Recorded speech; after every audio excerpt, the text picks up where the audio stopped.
नमस्कार साथियों, आपका फिर से स्वागत है आपके अपने ऑनलाइन प्लेटफॉर्म द्रोणाचार्य दीक्षा में। आज मैं मोहम्मद इमरान आपके सामने प्रतिशत का पार्ट 2 लेके आया हूं, जो सारे गवर्नमेंट एग्ज़ाम्स के लिए सबसे ज़्यादा इम्पोर्टेंट, मैथ्स के लिए सबसे ज़्यादा इम्पोर्टेंट माना जाता है। तो स्टार्ट करते हैं आज का सेशन। और जैसा कि मैंने पिछले पार्ट फर्स्ट में भी आप लोगों से कुछ क्वेश्चंस मैंने एक्स्ट्रा पूछे थे कि इन क्वेश्चंस के आंसर भी आप कमेंट सेक्शन में दीजिए। तो कुछ आंसर में मिले हैं तो मैं रिक्वेस्ट करूंगा कि आप वापस एक बार पार्ट फर्स्ट भी वापस एक बार दोबारा देखिए अगर आपने नहीं देखा हो तो, और उस क्वेश्चन का आंसर भी जरूर आप कमेंट सेक्शन में दीजिएगा। अभी स्टार्ट करने वाले हैं पार्ट टू स्टार्ट करने से पहले सबसे पहले कुछ बेसिक्स की बात कर लेते हैं वापस एक बार कि परसेंटेज फ्रैक्शंस हम किस तरह से काम में ले सकते हैं। और टेलीग्राम चैनल का लिंक भी डिस्क्रिप्शन में दे रखा है, तो आप लोग टेलीग्राम चैनल पे जरूर ज्वाइन कर लीजिए। उसी में मैंने कुछ नोट्स और भी इंपॉर्टेंट है जो मैं उसमें शेयर किए हैं। तो सबसे पहले हम बात करते हैं कुछ और परसेंटेज फ्रैक्शंस की, कि जैसे 10% है तो 10% को हम 10/100 लिखते हैं, हम 10/100 लिखेंगे, लेकिन यहाँ पर 0 कैंसिल करने के बाद ये 1/10 बन जाएगा। तो बेसिकली 10% को हम डायरेक्टली 1/10 ही बोलेंगे। 10% से इक्वल टू 1/10, तो आप 10% को डायरेक्ट 1/10 ही बोलिए। वैसे अगर हम अपनी रियल लाइफ की बात करें तो 10% का मतलब ही 10वां हिस्सा होता है, तो ये 10वां हिस्सा ही है, इसको हम 1/10 लिखते हैं।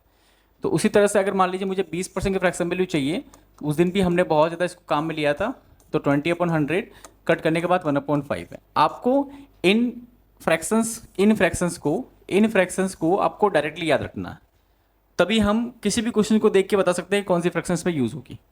तो कुछ स्पेशल फ्रैक्शंस भी हैं जो आज के सेशन में कम यूज़ लूँगा मैं, लेकिन उनको भी आपको याद रखना है, जो पार्ट थर्ड में बहुत ज़्यादा यूज़ होगा। तो जो डिस्क्रिप्शन में टेलीग्राम चैनल है उसको आप ज्वाइन कीजिए, उसके अंदर जो नोट्स में मैं आपको जरूर इन फ्रैक्शंस को दूंगा, तो एक बार उन्हें वापस देख लीजिएगा। उसके बाद अगर हम पार्ट 3 अगर करेंगे तो डेफिनेटली आपको धीरे धीरे सब समझ में आ जाएगा। जैसे एक फ्रैक्शन और लिख दी मैंने 25% है, तो 25% का मतलब चौथा हिस्सा होता है 1/4, इसे याद रखिए।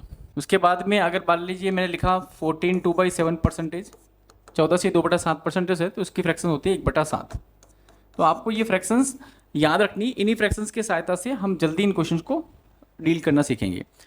तो ये पार्ट 3 में सबसे ज़्यादा इंपॉर्टेंट है, तो ये मैं पहले इसलिए बता रहा हूँ ताकि आप लोग उसे रिवाइज करके आएंगे तो आपको जल्दी चीज़ें समझ में आएगी, तो उसको रिवाइज जरूर कर लीजिएगा। चलिए फिर आज पार्ट 2 में क्वेश्चंस क्या क्या है वो स्टार्ट करते हैं। तो पहला क्वेश्चन हमारे सामने, एक परीक्षा में दुर्बा को 70% अंक मिले और अन्य परीक्षा में उसने 25 में से 20 अंक प्राप्त किए।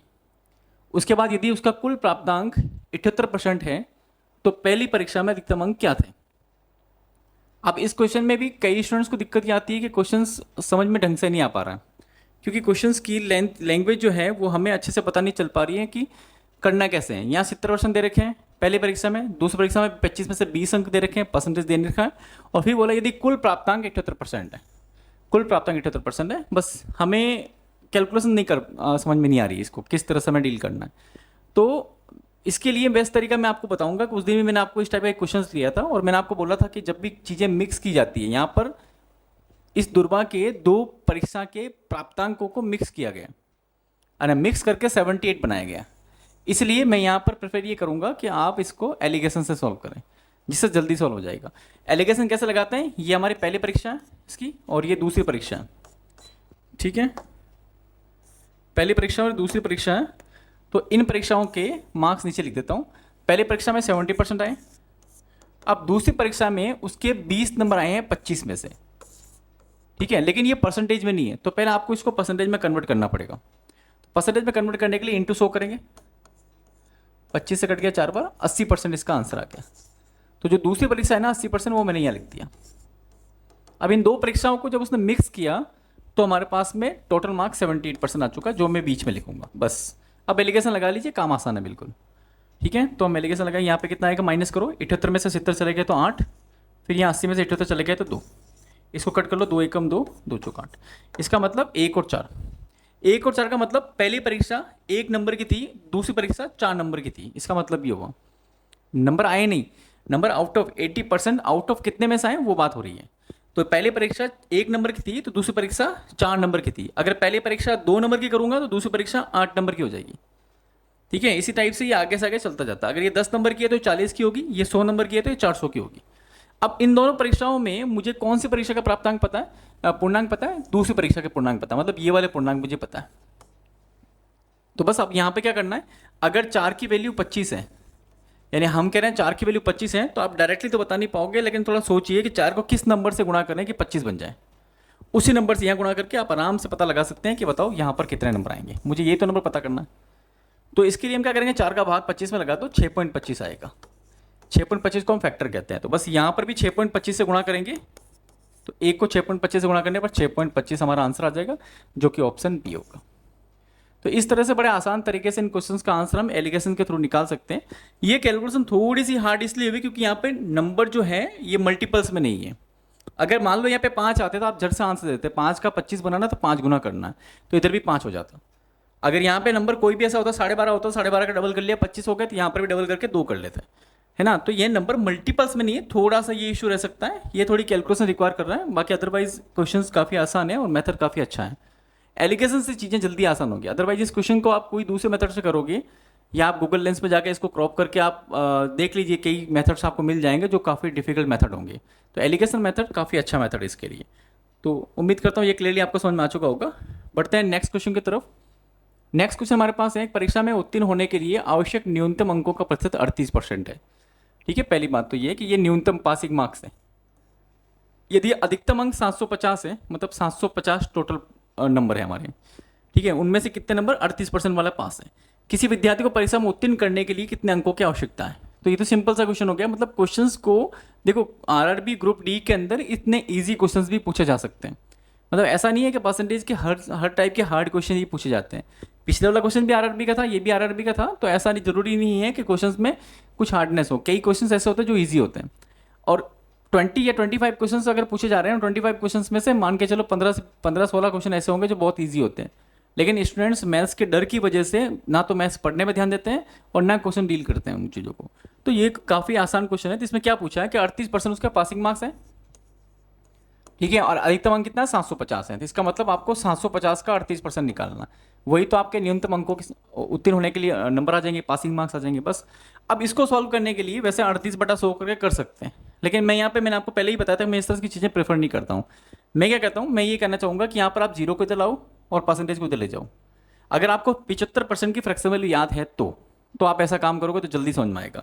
अदरवाइज 38/100 करके करोगे तब भी आंसर आने ही आने हैं। लेकिन मैं जो बोल रहा हूँ उसको प्रेफर करने की कोशिश करो, उसको यूज़ करने की कोशिश करो, कैलकुलेशन ज़्यादा ईजी कर देगा ये। तो अब यहाँ पर क्या हो जाएगा, ये 380 हो जाएगा, ठीक है, एंड ऑफ ये 75% हो जाएगा। 75% का मतलब क्या होता है कि चौथा हिस्सा और 3 गुना, मतलब 3/4। इसका मतलब 3/4 होता है। तो इसका चौथा हिस्सा करके 3 गुना कर लो, आपके आंसर आ जाएंगे। तो हम देखो, जिसका चौथा हिस्सा करने का मतलब क्या होता है, 2 बार इसका आधा कर लो। एक बार आधा करेंगे तो 190 आएगा, ठीक है, मैं सब समझाने के लिए लिख रहा हूँ, बाकी आपको ओरल करना। अगली बार आधा करोगे तो कितना आ जाएगा 95। अब इसको 3 गुना कर लो, आपका आंसर आ जाएगा बस।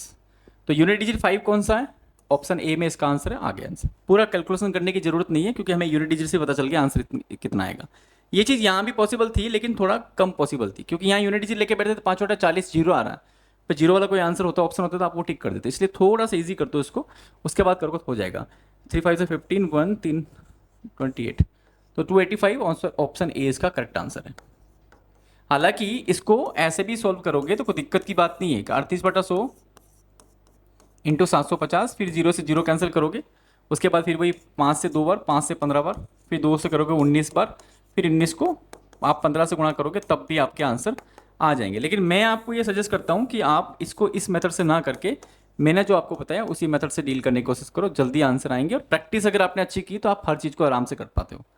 जैसे ये 75%, मतलब मैं ओवरऑल देख पा रहा हूँ कि ये 75% है, बस जीरो इधर लेके चला जाओ। 75% का मतलब 3/4 होता है। 3/4 का मतलब चौथा भाग करके 3 गुना करना है। इसका चौथा भाग करेंगे 380 का, तो आधा करेंगे 190, फिर आधा करेंगे 95, फिर 95 को 3 से गुणा करना। अगर आप थोड़ा पेन यूज़ करके 95 × 3 भी कर लोगे तो भी आपका आंसर जल्दी आ जाएंगे। जितनी आसान आप मैथ्स बनाना चाहते हो ना उतनी आसान आप बना सकते हो, बस कैलकुलेशन का पार्ट थोड़ा सा ईजी करने की कोशिश कीजिए। अगला सवाल हमारे पास है, यदि संटी अपने मासिक वेतन का 50% भोजन पर 20% किराए पर खर्च करता है और 1500 रुपये बचाता है, उसका मासिक वेतन कितना है। ठीक है, तो ये तो बिल्कुल ही ईजी क्वेश्चन आ चुका है। आई थिंक मेरे हिसाब से सेम डे में क्वेश्चन शिफ्ट अलग है और सन भी अलग है, सॉरी। तो इसमें दे रखा है कि मासिक वेतन का 50% भोजन पर खर्च करता है और 20% किराए पर खर्च करता है, मतलब 50 और 20 70% वो खर्च कर चुका है। तो इसका मतलब 50 और 20 खर्च करने के बाद में उसके पास में 30% बचेगा। हम कह रहे हैं 30% बच रहा है और क्वेश्चन कितना कह रहा है 1500 रुपये बचाता है, तो डायरेक्टली इसको 1500 बराबर कर लो बस। आपको पूछा क्या है, आपका मासिक वेतन पूछा है, मतलब 100% पूछा है, क्योंकि सब चीज़ों का परसेंटेज हम 100 पे निकालते हैं बस। तो इसको हल करने के लिए 3 से कट कर लेंगे इसको, या 0 0 कट कर लो चाहो तो। मैं 10% कर रहा हूँ उसको 3 से कट करने के बाद, इधर भी 3 से कट करूँगा 500। फिर अब मैं इसको 0 0 कटने करने के बजाय सीधा डायरेक्टली 1 0 बढ़ा दूंगा, यहाँ पर भी 1 0 यहाँ बढ़ा दूंगा, तो ये हमारा टोटल इनकम आ जाएगी 5,000 रुपये, इसका मंथली इनकम आ चुकी है। इसको भी आसान से आसान करने की कोशिश करनी है आपको। अब यहाँ 0 0 कैंसिल करके मैं 50 निकाल भी देता, 50 को 100 से गुणा भी कर लेता, तब भी 5,000 ही आंसर आता है। लेकिन चीज़ें ईजी करने की कोशिश करो। कई बार क्या होता है कि मान लीजिए आपने एग्जाम में सिर्फ सोची दिमाग में 30% 1,500 आपने ये लिखा, ये लिखते ही आपको दिमाग में क्लिक कर जाएगा कि आपका आंसर 5,000 होगा। क्यों? क्योंकि आपको अच्छे से पता है कि यहाँ पर 10% बनाने के लिए मैं 3 से डिवाइड करूंगा, यहाँ 3 से डिवाइड करने पर हो जाएगा 500, 10 से गुणा करते 5,000 इसका आंसर आ जाएगा। यानी दिमाग में हाथों हाथ हर चीज़ें क्लिक होना शुरू हो जाएगी। इसलिए इन चीज़ों को यूज़ करना ज़्यादा बेटर रहता है। ये मत सोचिए कि मुझे 30% ऑफ एक्स निकाल के ही करना होगा, ऐसा कोई ज़रूरी नहीं होता है। आप जल्दी जल्दी क्वेश्चन को सॉल्व करना चाहते हो तो इन चीज़ों को सीखो, ये बहुत इंपॉर्टेंट भी है। नेक्स्ट क्वेश्चन हमारे पास है, औसतन मीनू अपने मासिक वेतन का 15% खरीदारी रेस्तरां और मॉल में जाने पर उपयोग करती है तथा 40% घर के खर्च में उपयोग किया जाता है और 45% बचत में जाता है। यानी 15% वो खरीदारी में मॉल में खर्च कर रही है, 40% वो घर पे खर्च कर रही है, मतलब कितना हो गया 55, पीछे बचा 45% वो उसकी बचत में जाता है। ठीक है, इसका मतलब सारी कैलकुलेशन सिंपल सी दे रखी है। फिर बोले यदि एक महीने में वो घर पर 40,000 रुपये खर्च करती है तो वार्षिक आय कितनी है। अब इसमें सबसे इंपॉर्टेंट बात ये देखो, क्वेश्चंस इतना लेंदी है बट इतना कुछ है नहीं, 2 लाइन में क्वेश्चन का आंसर निकाल सकता है। आप चाहो तो ओरल भी निकाल सकते हो, क्योंकि इस क्वेश्चन में चीज़ें समझनी जरूरी है कि यहाँ पर वह घर पर 40,000 खर्च करती है। हमें यहाँ से फैक्टर निकालना है, हमें इस जगह से फैक्टर निकालना है यहाँ से। ठीक है, 40,000 खर्च करती, कहाँ पे कर रही? घर पर। और यहाँ देखो घर पे कितना कर रही थी? 40% घर पे कर रही थी, है ना, 40% घर पे कर रही थी। इसका मतलब 40% की जो वैल्यू है ना वो आपको दे रखी है, 40% की जो वैल्यू है वही आपको दे रखी है 40,000। तो 40% की 40,000 है तो 100% की 100,000 मतलब 100,000 यानी 1,00,000। तो अगर 100% की बात करेंगे तो 1,00,000 आ जाएगा, है ना, 1,00,000। अब यहां पर बात की जा रही है कि ये 1,00,000 जो इनकम आएगी ना ये मंथली होगी। क्यों होगी? क्योंकि इसने पूछा है मासिक वेतन, तो इसका मतलब ये महीने का इनकम है 1,00,000। ठीक है, उसके बाद में अब ये महीने की इनकम 1,00,000 है और आपको पूछी इसने वार्षिक इनकम, तो जल्दी जल्दी में 1,00,000 राइट मत कर देना, वैसे 1,00,000 का कोई ऑप्शन भी नहीं है इसके अंदर। हाँ, तो आप जल्दी जल्दी में कोई ऑप्शन जैसे ऐसा नहीं होगा हाँ 1 0 गड़बड़ हो गया होगा तो आप इसे राइट कर देना, ऐसा राइट में बिल्कुल मत करना। ये महीने की इनकम है, आपको चाहिए साल की इनकम, तो किससे गुणा करेंगे? 12 से इनकम करेंगे तो आपका आंसर क्या हो जाएगा? ऑप्शन सी इसका आंसर हो जाएगा। यानी बिल्कुल क्लियरली और इजी नंबर है, कोई ज़्यादा कैलकुलेशन इसमें है नहीं। बस इसमें सिर्फ देखो काम आने वाला जो नंबर था ना वो सिर्फ 40% घर पे खर्च करने वाला काम आया, दूसरा कोई इसमें काम नहीं आया, ना 15% काम का ना 45% काम का। कई बार इतने घुमा के क्वेश्चन पूछे जाते हैं, लेकिन कितने आसान क्वेश्चन पूछे जाते हैं वो भी आपको देखना जरूरी होता है। तो नेक्स्ट क्वेश्चन हमारे पास है, सुनैना किसी निजी कंपनी में कार्य करती है और उसकी वार्षिक आय 3,00,000 रुपए है। उसके पास एक नई और एक पुरानी गाड़ी है, उसकी आय का 5% नई गाड़ी के रखरखाव पर व्यय होता है और पुरानी पर नई से 2% ज़्यादा खर्च होता है। दोनों गाड़ियों के रखरखाव पर कुल व्यय कितना होता है? तो सिंपल सा क्वेश्चन है, इसमें 3,00,000 रुपये दे रखा है उसकी इनकम। अब ये बोल रहा है कि उसके पास 2 गाड़ियां हैं, तो मैं 3,00,000 लिख देता हूँ यहाँ पे। 3,00,000 रुपये उसकी इनकम है। ठीक है, अब उस इनकम में वो नई गाड़ी पे खर्च करता है 5% और साथ साथ में नई पुरानी गाड़ी पर नई से 2% ज़्यादा, तो नई में 5% खर्च कर रहे हैं तो पुरानी गाड़ी में 7% खर्च हो जाएगा, तो पुरानी गाड़ी रिपेयरिंग ज़्यादा लेती है इसलिए। फिर ये बोला दोनों गाड़ी का रखरखाव में कुल कितना परसेंट व्यय हुआ, तो टोटल कितना व्यय हुआ? 12%। बस आपको 12% निकालना किसका? 3,00,000 का। 12% 3,00,000 का निकालेंगे तो भारतीय 36,000 रुपये इसका आंसर आ जाएगा, जो कि ऑप्शन बी इसका करेक्ट आंसर है। सिंपल सा क्वेश्चन है, ज़्यादा कोई इसमें डिफिकल्टी कुछ नहीं है, बस लैंग्वेज थोड़ी सी लंबी दी थी इन्होंने। नेक्स्ट हमारे पास, प्रत्येक माह कृतिका अपनी आय का 30% घर के किराए पर और शेष का 60% घरेलू व्यय पर खर्च करता है। यदि वह प्रत्येक माह में 6300 रुपये की बचत करती है तो उसकी कुल मासिक आय ज्ञात कीजिए। इसके 2 तरीके मैं आपको बताऊंगा, क्योंकि कई बार क्या होता है ये 60% या 30% की जगह पे कई डिफिकल्ट परसेंटेज वैल्यू भी आ जाती है जो नेक्स्ट क्लास में लेंगे, लेकिन अभी हाल फिलहाल एक बार मैं आपको समझा दूं ताकि आप थोड़ा कंसेप्ट को रिवाइज भी कर सको। तो यहाँ पे बोला गया प्रत्येक माह कृतिका अपनी आय का 30% घर खर्च पे किराए पे करती है। तो पहले सिंपल सा वे लेते हैं कि 100% मैंने मान लिया, वैसे 100 मानते हैं ज़्यादातर, 100 मानने में मैं ज़्यादा सजेस्ट या प्रेफर नहीं करता हूँ, लेकिन तो भी ले लेते हैं एक बार। 100 में से 30 वो घर पे खर्च करता है, ठीक है, घर किराए पे खर्च करता है, मैं लिख देता हूँ रेंट आर। उसके बाद में शेष का 60%, अब शेष कितना हुआ हमारे पास? 70, 70 का 60%, 70 का 60% निकालोगे तो 642 परसेंटेज निकालना डायरेक्ट भी सीखो। हमेशा 60/100 करके 70 से गुणा करना कोई सेंस नहीं होता। परसेंटेज से ये 2 जीरो कट जाएंगे, 0 और 0, 7×42 का आंसर आ जाएगा। तो 42 रुपये कहाँ खर्च करता है वो? घरेलू व्यय पर, मतलब होम, ठीक है। उसके बाद में यदि वो प्रत्येक माह 6300 बचत करता है, अच्छा अपने हिसाब से बचत कितनी हो रही वो भी निकालो, ये जरूरी है। अपने हिसाब से सेविंग कितनी है, तो 70 में से 42 चले गए, फिर हमारे पास कितने बचेंगे? 28 रुपये, ठीक है। ये 28 रुपये हमारी क्या हो जाएगी? बचत हो जाएगी। हम कह रहे हैं 28 रुपये, क्वेश्चन कह रहा है 6300 रुपये, तो इसका मतलब 28 की जो वैल्यू है ना वो 6300 के बराबर है। 28 की वैल्यू जो है वो 6300 के बराबर है। आपको कुल मासिक आय पूछिए, मतलब आपको 100 की वैल्यू पूछी है, तो बस अब यहाँ 100 की वैल्यू निकाल लो। तो इसको हम कट कर लेते हैं, 4 से कर लीजिए, 7 से कर लीजिए, 7 चौक 28, 7 से कटेंगे 912, फिर 4 से कर लो, 4 एकम 4, यहाँ हो जाएगा 225। अब ये 1 की वैल्यू है तो 100 की वैल्यू क्या हो जाएगी? 100 से गुणा करेंगे तो हमारे पास क्या आ जाएगा? 22,500 आंसर आ जाएगा हमारा। 100 से गुणा करना है इसको बस, तो 22,500, इसका आंसर आ जाएगा ऑप्शन सी। अब इसका एक तरीका मैं आपको बताता हूँ, वो तरीका थोड़ा आपके लिए ज़्यादा अच्छा रहेगा, तो उस तरीके को एक बार समझना जरूरी है। तरीका देखिए क्या है, हम यहाँ पे यहाँ 30% दे रखा है, तो 30% के फ्लेक्सिबल वैल्यू लेंगे हम। 30% के फ्लेक्सिबल वैल्यू 30/100 के हिसाब से कितनी होती है? 3/10 होती है। तो मैं यहाँ पे ले रहा हूँ 10 रुपये उसकी इनकम है, 3 रुपये वो खर्च करता है। किस पे खर्च कर रहा है? रेंट पे। तो आर लिख दिया। ये लिखना भी जरूरी होता है, कई बार क्वेश्चन में रेंट दे देते हैं, रेंट पूछ लेते हैं, इसलिए। फिर बोल रहा है सेल्स का 60%। अब इसका 60%, सेल्स का 60, सेल्स कितना बचा हमारे पास? 7 बचा। अब 7 का 60% निकाल लो, 7 का 60%, तो 60% की जो फ्लेक्सिबिलिटी होती है बेसिकली 3/5 होती है। 60% की फ्लेक्सिबिलिटी 3/5 होती है, ठीक है, 3/5। लेकिन ये 5 का भाग तो इसमें जा ही नहीं रहा, तो मैं एक काम कर सकता हूँ, सबको 5 से गुणा कर लेता हूँ, ताकि 5 का भाग आराम से बाद में चला जाए। सबको करने का मतलब A to Z करना पड़ेगा सबको। अब उसके बाद में यहाँ पर आप क्या कर रहे हैं? 3/5 निकालोगे, इसका 60% निकालने का मतलब 3/5, तो 5 से 5 कट गया, 7 या 21, 35 में से 21 चले गए, पीछे हमारे पास कितने बचेंगे? 14। ये 14 की जो वैल्यू है ना वो आपको दे रखी है कितनी? देखो कितनी आसान वैल्यू आई है, 6300 रुपये, ठीक है। उसके बाद 7 से कट कर लो, आपका आंसर आ जाएगा। तो 7 दूनी 14, 7 नम 63, और 2 से 1 से कट गया कितनी बार? 450।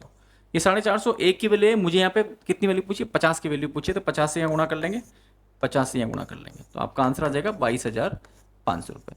अब दिखने में थोड़ा सा टेढ़ा दिख रहा है क्वेश्चन का मेथड, बट इतना ज़्यादा टेढ़ा भी नहीं है। आपको इसकी प्रैक्टिस करनी पड़ेगी, क्योंकि मैं नेक्स्ट क्लास के अंदर यहाँ पे पिछले ऐसे कई सालों में क्वेश्चन आ रखे हैं जहाँ 60% की जगह पे 14 2/7% भी दे रखे हैं, 33 1/3% भी दे रखे हैं। तो ऐसे फ्रैक्शंस में हमें यही मेथड यूज़ करना पड़ेगा, है ना। और धीरे धीरे जब आप अच्छी प्रैक्टिस करोगे तो 100% इसको बहुत आसान तरीके से भी कर सकते हो।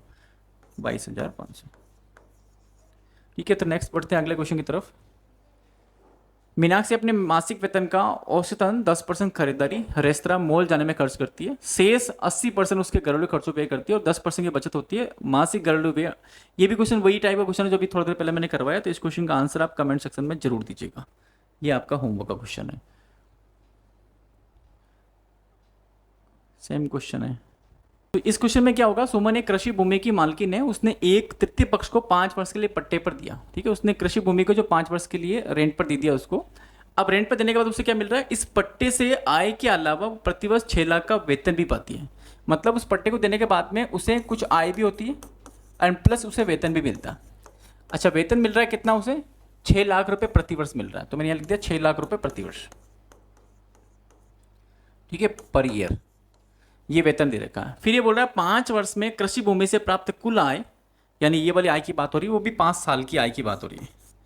5 साल की आय की बात हो रही है, ध्यान रखना, 1 साल की नहीं दे रखी है, 5 साल की। ये 1 साल की इनकम है 6 लाख रुपए, उसका सैलरी है। अब उसकी जो आय 5 साल की वो दे रखी है, कैसे? कृषि भूमि से कुल आय उसके 1 वर्ष के वेतन का 50% है। मतलब ये जो वेतन 6 लाख रुपए 1 साल का है, उसका 50% जो है, यानी कितना होगा इसका 50%? 3 लाख रुपए। इसका 50% 3 लाख रुपए जो है वो 5 साल की उसकी इनकम है। अब आपसे पूछा प्रत्येक वर्ष कितना धन अर्जित करती है, यानी टोटल धन कितना उसको मिल रहा है प्रत्येक वर्ष। इसका मतलब मुझे 1 साल की आय भी निकालनी पड़ेगी। तो जब 5 साल की आय 3 लाख रुपए है, तो 1 साल की हो जाएगी कितनी? 60,000 रुपये। तो ये 60,000 रुपये मैंने यहाँ लिख दिया। अब इन दोनों को प्लस कर दो तो उसकी 6,60,000 रुपये हर साल की जो है ना, इसकी हर प्रत्येक वर्ष की जो इनकम है वो 6,60,000 रुपये। ऑप्शन बी इसका आंसर आ जाएगा।